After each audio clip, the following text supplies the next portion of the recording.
میرے اعمال کی اصلاح کرم سے کر دے۔ الحمدللہ رب العالمین والصلاة والسلام علی سید المرسلین، اما بعد فاعوذ باللہ من الشیطان الرجیم، بسم اللہ الرحمن الرحیم۔ پڑھیے، الصلاة والسلام علیک یا رسول اللہ وعلی آلک واصحابک یا حبیب اللہ۔ الصلاة والسلام علیک یا نبی اللہ وعلی آلک واصحابک یا نور اللہ۔ فرمان آخری نبی رسول ہاشمی صلی اللہ تعالی علیہ وسلم، جسے کوئی اہم حاجت درپیش ہو وہ مجھ پر کثرت سے درود شریف پڑھے، کیونکہ درود پاک دکھ، درد اور مصیبتوں کو دور کرتا اور رزق میں اضافہ کرتا ہے۔ تو جب بھی کوئی مشکل آئے، پریشانی آئے، تکلیف آئے، ٹینشن آ جائے، تو اس کا بار بار اظہار کرنے سے ٹینشن دور نہیں ہو جاتا۔ کوئی بھی مشکل آتی ہے، بندہ سبھی کو بتاتا پھرے، بار بار ذکر کرتا رہے کہ یار بڑی مشکل میں ہوں، بڑی پریشانی میں ہوں۔ شاعر کہتے ہیں نا کہ دکھوں نے تم کو جو گھیرا ہو تو درود پڑھو، دکھوں نے تم کو جو گھیرا ہو تو درود پڑھو، جو حاضری کی تمنا ہو تو درود پڑھو۔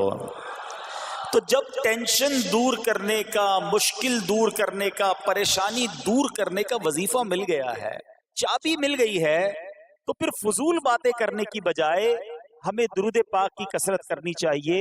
صلو علی الحبیب صلی اللہ تعالی علی محمد صلی اللہ علیہ وسلم۔ آج میں آپ کو اللہ کے ایک نبی کا واقعہ سنانا چاہتا ہوں۔ یہ واقعہ قرآن مجید میں بہت تفصیل کے ساتھ موجود ہے، اور یہ واقعہ ایسا ہے کہ میں ان نبی علیہ الصلوۃ والسلام کے عمل کا نام لوں تو نبی علیہ الصلوۃ والسلام کا نام آپ کے ذہن میں خود ہی آ جائے گا۔ یعنی انہوں نے وہ عمل ایسا کیا کہ اب ان کے نام کے ساتھ وہ عمل ایک خاص ٹیگ بن گیا ہے۔ اور اگر میں اب عمل بتاتا ہوں، نام آپ خود بتائیں گے، اور ان کا عمل تھا کہ ان کے اندر کمال صبر تھا۔ اب یہ صبر کرنے والے نبی کون ہیں؟ صبر ایوب علیہ السلام۔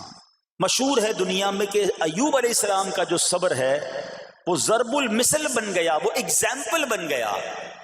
صبر تو بہت سارے لوگوں نے دنیا میں کیا، مصیبتیں تو بہت سارے اللہ والوں پر آئیں، مگر حضرت ایوب علیہ السلام کو اس قدر کمال کا صبر جو ان کا تھا وہ کیا واقعہ ہے۔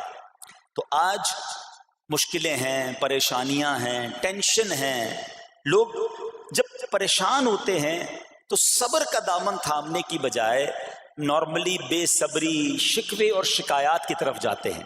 تو زندگی میں جب بھی کوئی معاملہ آئے نا، ہمیں اللہ کے کلام کی طرف رجوع کرنا چاہیے، اللہ والوں کی سیرت کی طرف رجوع کرنا چاہیے، اور رب کریم کے جو منتخب ترین بندے ہیں، دنیا کے افضل ترین جو افراد ہیں، وہ انبیاء کرام علیہ الصلوۃ والسلام ہیں۔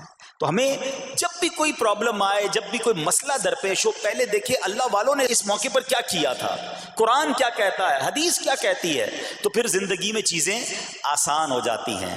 تو حضرت ایوب علیہ الصلوۃ والسلام کی سیرت کے بارے میں جانتے ہیں کہ آپ حضرت اسحاق علیہ الصلوۃ والسلام کی اولاد میں سے ہیں، اور ان کی والدہ حضرت لوط علیہ الصلوۃ والسلام کے خاندان سے ہیں۔ اللہ تعالیٰ نے آپ کو ہر طرح کی نعمت سے نوازا تھا۔ آپ حسن و صورت والے بھی تھے، یعنی آپ کو اللہ پاک نے بہت خوبصورت بھی بنایا تھا، اور اللہ کریم نے مال بھی بہت دیا، اولاد میں بھی کثرت دی، یعنی ویل آف لائف تھی، خوبصورتی بھی ہے، مال بھی ہے، اولاد بھی ہے۔ اچھا، پھر ظاہر مال تھا تو گھر بھی تھے، جانور بھی تھے۔ اس زمانے میں جو ویلتھ ہوتی تھی، جو پیسہ ہوتا تھا، وہ جانوروں کی صورت میں ہوتا تھا۔ آج کل لوگ گاڑیاں رکھتے ہیں، سونا زیورات رکھتے ہیں، اس زمانے میں جانور ہوتے تھے۔ بلکہ اب بھی اگر پاکستان کے بھی آپ انٹیریئر کے ایریا میں چلے جائیں، گاؤں گوٹھ میں جائیں، تو لوگ اپنا مال و دولت سے جانور ہی خرید رہے ہوتے ہیں۔ ان کے نزدیک یہی ان کا جو ہے وہ جو بھی ان کا کاروبار ہوتا ہے اور مال ہوتا ہے۔ اب آپ پر امتحان آیا، آزمائش آئی. اور وہ آزمائش کیسے آئی کہ پہلے آپ کا مکان گرا اور خاندان کے جتنے افراد تھے اور آپ کے بیٹے تھے، جتنے بھی آپ کے بیٹے تھے نا، وہ سب اس مکان کے تلے دب کر انتقال کر گئے. اللہ اکبر. آپ کو آ کر خبر دی جاتی گئی کہ حضور آپ کا مکان گر گیا ہے، آپ کے بچے دب گئے اور دب کر ان کا انتقال ہو گیا ہے. آپ فرماتے تھے میرا کیا ہے، جس کا تھا اس نے لے لیا. جب تک اس نے مجھے دے رکھا تھا وہ میرے پاس تھا، جب اس نے چاہا اس نے واپس لے لیا. اسی نے دیا تھا نا. تھوڑی دیر بعد خبر آئی کہ آپ کے جتنے جانور تھے، ہزارہا اونٹ تھے، بکریاں تھی، ریوڑ کے ریوڑ تھے، سارے جانور جو ہیں وہ مر گئے. کسی نے آ کر کہا کہ اب آپ کی جتنی دولت تھی، جتنے جانور تھے، وہ بھی مر گئے. سبحان اللہ. آپ اللہ کا شکر بجا لاتے، کہتے یا اللہ جو رب کا تھا اس نے واپس لے لیا، اسی کا تھا، جتنی دیر چاہا میرے پاس رہا، واپس لے لیا اس نے. میں اپنے رب کی رضا پر راضی، میں اس امتحان پر راضی ہوں. اللہ اکبر. اب کیا ہوا کہ آپ کی تمام کھیتیاں اور جو باغات تھے، بہت بڑی زمینیں تھیں، بڑے بڑے کھیت تھے، وہ بھی سارے کے سارے برباد ہو گئے. کسی نے آ کر بتایا کہ حضور اب تو کھیت بھی گئے، اب باغات بھی گئے. آپ نے فرمایا کہ جس کا تھا اس نے لے لیا، میں اس کی رضا پر راضی ہوں. جب تک میرے پاس تھا وہ میرے پاس تھا، اب رب نے واپس لینا چاہا تو اس نے لے لیا. اب he was empty handed، یعنی اب کچھ بھی نہیں تھا، نہ بچے ہیں، نہ مال ہے، نہ جانور ہے، نہ مکان ہے.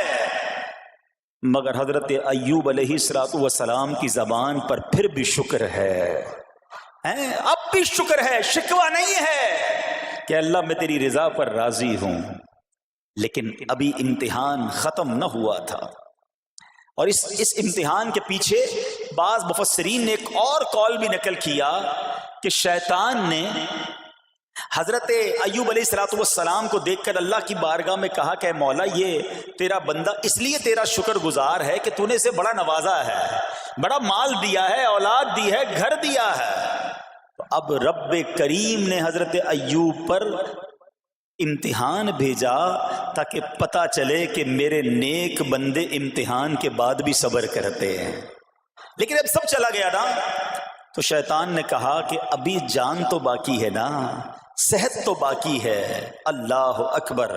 مزید آزمائش آئی اور یہ ہوا کہ آپ کو بیمار کر دیا گیا. مبارک جسم پر بڑے بڑے آبلے پڑ گئے، پھوڑے جس کو کہتے وہ پڑ گئے. اس حال میں آپ کے سارے دوست بھی آپ کو چھوڑ کے چلے گئے. آج کل ویسے بھی حال ایسا ہی ہے جناب، جب تک پیسہ ہے، شہرت ہے، آپ کے پاس کوئی مال ہے تو آس پاس بہت سارے لوگ ہوتے ہیں. مگر جب یہ سب چیزیں چلی جائیں نا تو بعض اوقات ایسی کنڈیشن میں اپنے اور پرائیوں کی جانچ بھی ہو جاتی ہے کہ اب کون کھڑا ہے.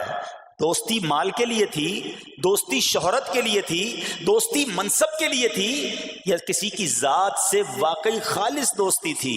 اب کیا ہوا، آپ کے سارے رشتہ دار، سارے دوست بھی دور چلے گئے، سوائے آپ کی فرما بردار زوجہ تھی جن کا نام تھا رحمت بن افراہیم، اور یہ حضرت یوسف علیہ السلام کی پوتی بھی تھی، اللہ کے نبی کی آل سے تھی. وہ آپ کی خدمت کرتی رہی. اب جسم پر پھوڑے ہیں، آبلے ہیں، ایک بیوی ہے، نہ پیسہ ہے، نہ مال ہے، نہ بچے ہیں، واٹ ایور جو تھا سب ختم. مگر زبان ہے کہ اس پر پھر بھی اللہ کا ذکر جاری ہے، پھر بھی شکر جاری ہے، پھر بھی صبر ہے. بات کرنا آسان ہے جناب، مشکل آئے اور صبر کرے بندہ. اصل امتحان یہ ہے زباں پر شکوائے رنجو علم لایا نہیں کرتے، زباں پر شکوائے رنجو علم لایا نہیں کرتے، نبی کے نام لیوا غم سے گھبرایا نہیں کرتے. ہم میں سے کسی پر ایسی آزمائش نہیں آئی نا، چھوٹی موٹی آزمائشیں تو آتی رہیں گی. ایک بات یاد رکھنا، یہ زندگی کی جو گاڑی ہے نا، یہ مسائل کے پہیوں پر ہی چلتی ہے. ہمیں بعض اوقات کسی کی گاڑی، کسی کا مکان، کسی کا خوبصورت چہرہ، کسی کی مسکراہٹ دیکھ کر لگتا ہے یار یہ تو دنیا کا سب سے سخی آدمی ہے. ایسا نہیں. تو یہ نہ سمجھے کہ سارا جہان جناب سخی ہے اور میں اکیلا دکھی ہوں. ایسا نہیں ہوتا، بلکہ ہر اس جہاں میں تقریباً ہر بندہ ایسا ہوتا ہے جس کے ساتھ کوئی نہ کوئی دکھ لگا ہوا ہوتا ہے، کوئی نہ کوئی پریشانی ہے. کسی کو مال کی پریشانی، کسی کو روزگار کی پریشانی، کسی کو بیماری لگی ہے، کسی کو اور ٹینشن ہے. تو یہ کبھی بھی نہ سوچیں کہ میں زندگی گزاروں گا اور کوئی ٹینشن نہیں آئے گی. تیار رہو امتحان کے لیے، امتحان ضرور آنا. اب کمال یہ ہے کہ اس امتحان میں پاس کون ہوتا ہے. حضرت ابراہیم پر امتحان آیا، زبان پر صبر ہے، شکر ہے، شکوہ نہیں ہے. اب کیا ہوا کہ آپ کا سال ہاں سال تک یہ حال رہا. یہ 2-4 مہینے کا پرابلم نہیں تھا، کئی سال تک آپ بیمار رہے. آپ کی زوجہ جو ہے وہ خدمت کرتی رہی. اچھا یہاں ایک غلط فہمی دور کر دوں کہ کچھ لوگ یہ کہتے ہیں، یہ کتابوں میں پتہ نہیں کچھ کتابوں میں لکھ دیا گیا کہ حضرت ایوب علیہ السلام کو معاذ اللہ کوڑ کی بیماری ہو گئی تھی. ایسا بالکل نہیں تھا. کوڑ کی بیماری نہیں ہوئی تھی، بلکہ نہ کوڑ ہوا نہ جزام ہوا. آپ کو جسم پر پھوڑے پھنسیاں جن کو کہتے ہیں، آبلے نکل آئے تھے. کیونکہ کوڑ کی بیماری وہ ہوتی ہے کہ جس سے لوگ نفرت یا حقارت کرتے ہیں. اللہ کے کسی بھی نبی کو کبھی بھی کوئی ایسی بیماری نہیں ہوئی جس کی وجہ سے لوگ اس سے حقارت یا نفرت کریں یا دور بھاگیں. کیونکہ اللہ نے ان نفوس قدسیہ کو، ان نیک بندوں کو، ان منتخب شخصیات کو لوگوں کی ہدایت کے لیے بھیجا ہے. ان کو کبھی کوئی ایسی چیز نہیں ہوئی کہ جس سے لوگ گھن کھا کر دور بھاگیں. تو یہ بالکل غلط ہے. البتہ آپ کے جسم پر آبلے تھے، پھوڑے تھی، اور اللہ اکبر آپ اس حال میں کیا رب سے عرض کرتے تھے؟ آپ عرض کرتے تھے، قرآن میں یہ الفاظ موجود ہیں، انی مسنی الضر وانت ارحم الراحمین. ترجمہ کیا ہے؟ مجھے تکلیف پہنچی اور تو سب مہر والوں سے بڑھ کر مہر والا ہے، رحم کرنے والوں میں سب سے بڑھ کر رحم کرنے والا ہے. یعنی اللہ کی بارگاہ میں یہ عرض کرتے تھے، یا اللہ تکلیف پہنچی ہے، رحم تو نے کرنا ہے، تو ارحم الراحمین ہے. زمانے سے نہیں کہتے تھے. یہاں ایک اور پرابلم ہے. میں کوئی مسئلہ ہوتا ہے، پرابلم آتی ہے، ہم ساری دنیا سے کہتے ہیں یہ مسئلہ ہو گیا، یہ پرابلم ہو گئی. نہیں، ساری دنیا میں سے کوئی آپ کا مسئلہ حل نہیں کر سکتا. اس سے بات کرو نا جو مسائل کو حل کرنے والا ہے، اس سے عرض کرو نا جو مصیبت کو دور کرنے والا ہے. ادھر ادھر جانے کی بجائے پرابلم یہ ہے جب بھی مشکل آتی ہے ہم سب کے پاس جاتے ہیں، ہم رب کے پاس نہیں جاتے ہیں. جاؤ اس کے پاس جو حل المشکلات ہے، جو مصیبتوں کو حل کرنے والا ہے، اس کی بارگاہ میں فریاد کرو. وہ شاعر کتنی پیاری بات لکھتے ہیں نا، یہ بہت سارے لوگوں کے لیے درس ہے جو اپنی پرابلمز کے لیے دنیا والوں کے پاس جاتے ہیں. ارے اگر پکارنا ہے تو اللہ کی بارگاہ میں پکارو، التجا کرنی ہے تو اللہ کے حبیب سے عرض کرو نا. شاعر لکھتے ہیں، کسی کا احسان کیوں اٹھائیں، کسی کو حالات کیوں بتائیں، کسی کا احسان کیوں اٹھائیں، کسی کو حالات کیوں بتائیں. تمہیں سے مانگیں گے تم ہی دو گے، تمہارے در سے ہی لو لگی ہے. ہم اللہ کی بارگاہ میں عرض کریں، اللہ کے حبیب کی بارگاہ میں لو لگائیں. دنیا والوں کے پاس کچھ نہیں رکھا، لیکن ہم دنیا والوں کو بتا کر اپنے صبر کا ثواب بھی ضائع کر دیتے ہیں. دیکھو حضرت ایوب علیہ السلام کا صبر، کسی سے نہ کہا، اللہ کی بارگاہ میں عرض کرتے رہے. اب آپ کی آزمائش کا وقت پورا ہوتا ہے، دعا کرتے رہے، التجا کرتے رہے، صبر کرتے رہے. حکم ہوا کہ اپنا پاؤں زمین پر مارو. حضرت ایوب علیہ السلام نے پاؤں زمین پر مارا تو زمین سے ایک چشمہ پھوٹ اٹھا. حکم الہی سے حکم دیا گیا کہ اب اس پانی سے غسل کرو. آپ نے جب اس پانی سے غسل کیا تو آپ کی تمام بیماریاں دور ہو گئیں.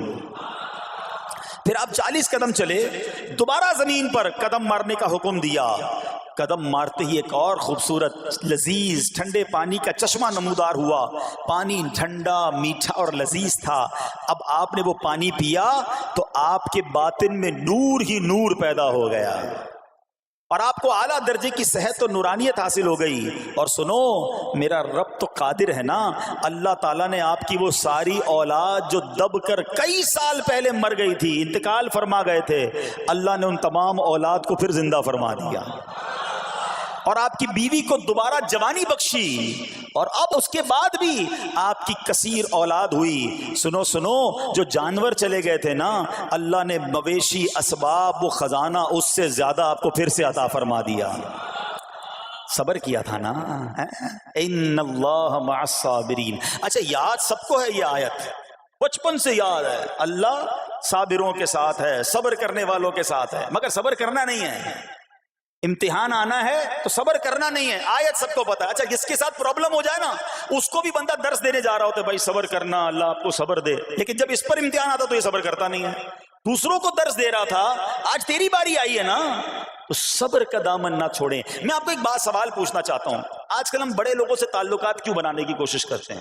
یار جب کوئی مشکل ٹائم آئے گا نا تو یہ بندہ کام آئے گا. یہ پیسے والا دوست ہے, یہ اس کے تعلقات بہت ہیں, اس کی گورنمنٹ میں بات ہے, اس کی وکیلوں میں بات ہے. 4-5 ایسے دوست ہونے چاہیے. یہ ڈاکٹروں کے اندر بڑی اچھی اس کی دوستی ہے, کوئی ڈاکٹر کا بھی کام آئے گا تو یہ بندہ کام آ جائے گا.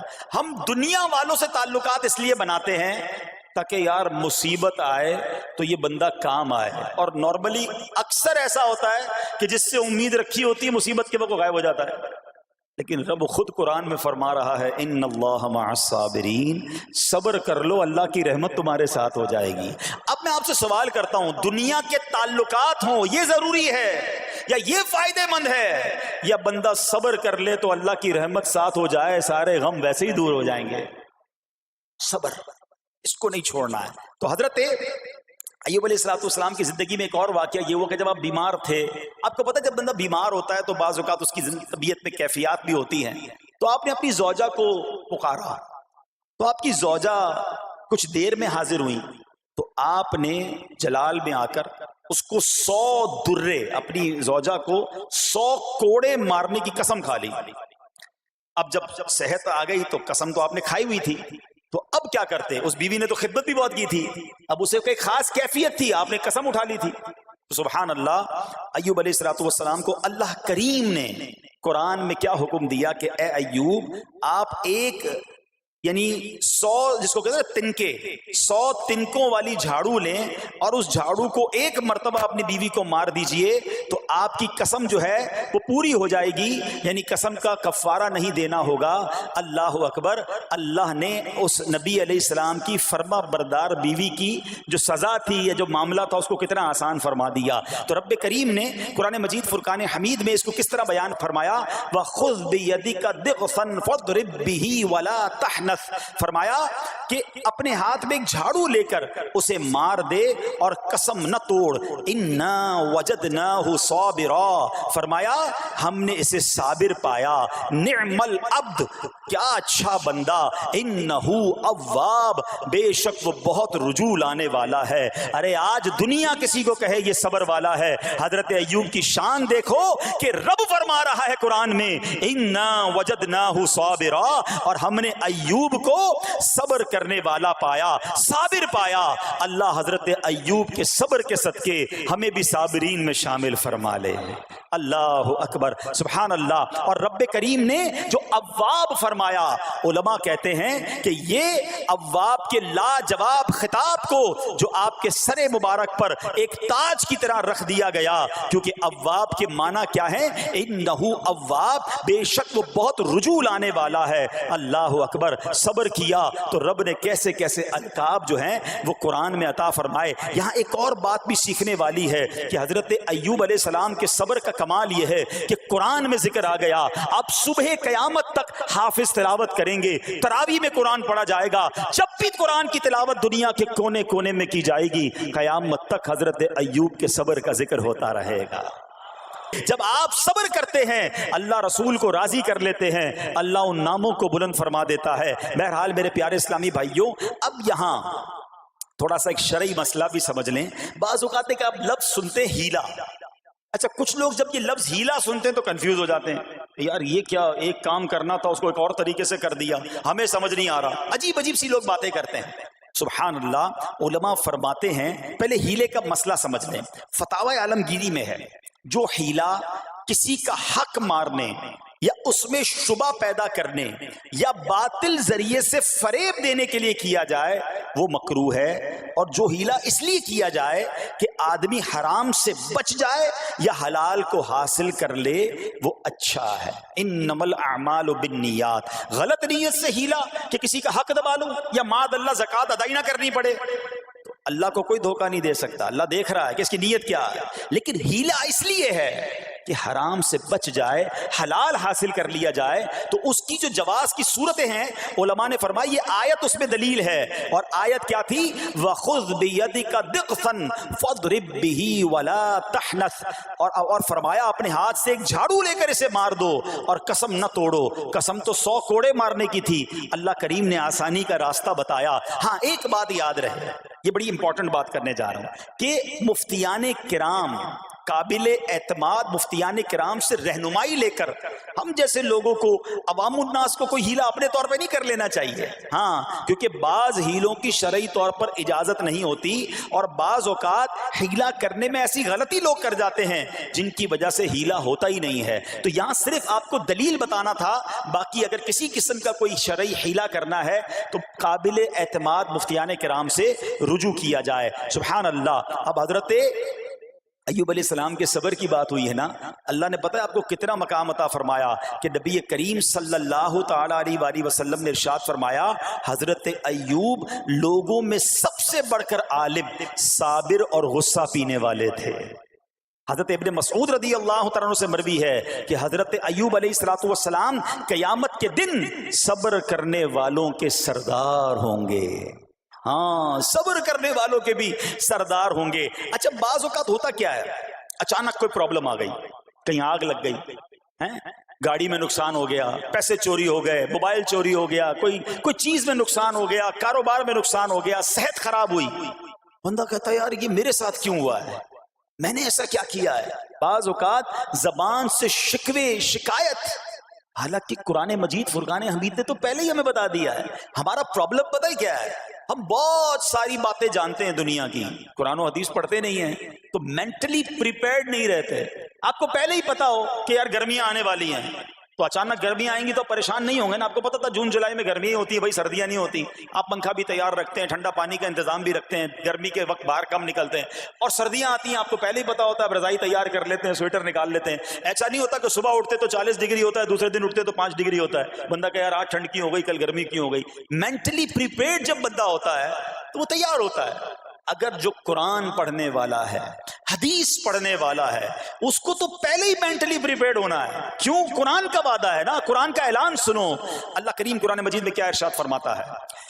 بسم اللہ الرحمن الرحیم وَلَنَبْلُوَنَّكُمْ بِشَيْءٍ مِّنَ الْخَوْفِ وَالْجُوعِ وَنَقْصٍ مِّنَ الْأَمْوَالِ وَالْأَنفُسِ وَالثَّمَرَاتِ وَبَشِّرِ الصَّابِرِينَ. اور ضرور ہم تمہیں آزمائیں گے. کیا فرمایا؟ ضرور آزمائیں گے، تیار رہو. there is examination. اچھا آزمائش کن کی چیزوں کی ہوگی؟ سبحان اللہ. قرآن نے لسٹ بھی دے دی ہے کہ آزمائش کیا ہوگی. فرمایا کچھ ڈر سے، اچانک خوف آ جاتا ہے نا، کوئی دشمن آ جاتا ہے، کوئی دھمکی دے رہا ہوتا ہے، اچانک حالات خراب ہو جاتے ہیں، دل میں خوف بیٹھ جاتا ہے. پھر فرمایا بھوک سے، مال کم ہو گیا، تنگی آ گئی تو بھوک سے. پھر فرمایا کچھ مالوں اور جانوں اور پھلوں کی کمی سے. کبھی کاروبار میں نقصان ہوگا، کبھی کسی کے باغات ہے تو باغ فصل اجڑ سکتی ہے، آپ کو کوئی نقصان ہو سکتا ہے، کسی جگہ آگ لگ سکتی ہے، اور جانوں کی کمی سے بیماری بھی آ سکتی ہے. مگر آگے کیا فرمایا؟ وَبَشِّرِ الصَّابِرِينَ. خوشخبری سنا ان صبر والوں کو. اور جب سبحان اللہ یہ ایگزام آتا ہے نا، جو اس ایگزام سے نکل جاتا ہے تو رب نے فرمایا خوشخبری ہے. اللہ اکبر. ہم نے زندگی میں دیکھا ہے جس نے مصیبت پر صبر کیا، اللہ کی رضا پر راضی رہا، اللہ نے مشکل سے بھی نکالا اور پہلے سے اسے زیادہ عطا فرما دیا. ہمارا پرابلم ہی ہم ٹیسٹ میں فیل ہو جاتے ہیں. جیسے امتحان شروع ہوا، واویلا شروع، شور شروع، شکوے شروع. سب کو بتانا، حالانکہ کر کوئی نہیں سکتا لیکن سب کو بتائیں گے. نہ کرو ایسا. میں جانوں میرا رب جانے، مجھے کیوں کسی کو بتانا؟ ہاں وہ کریم ہے، وہ دیکھ رہا ہے کہ میرا بندہ صبر کر رہا ہے. سبحان اللہ. حضرت سیدنا امام ابو جعفر محمد بن جریر تبری تفسیر تبری میں اس آیت مبارک کے تحت فرماتے ہیں، یعنی ہم تمہیں دشمن کے خوف، قحط سالی، شدید بھوک و فقر و فاقہ، فصلوں کی کمی، مقاصد کے حصول میں مشکلات، کفار سے جنگ کے دوران افرادی قوت میں کمی اور اہل و عیال کی موت وغیرہ کے ذریعے آزمائیں گے.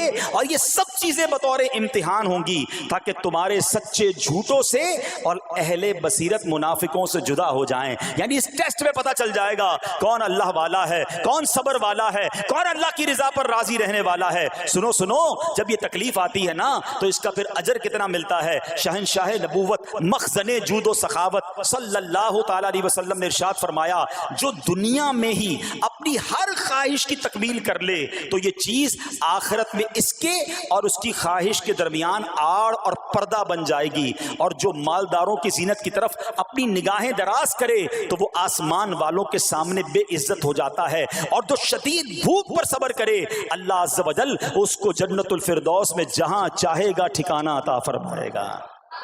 ہاں, ہر چیز پوری ہو جائے, جو چاہیے وہ مل جائے, یہ نہیں ہونا چاہیے. کچھ نہ کچھ آزمائشیں آئیں گی, اور اگر سب ادھر مل گیا تو ادھر پھر کیا ملے گا. ہم اللہ سے یہ دعا کرتے ہیں کہ ادھر بھی عطا فرمائے, ادھر بھی محروم نہ کرے.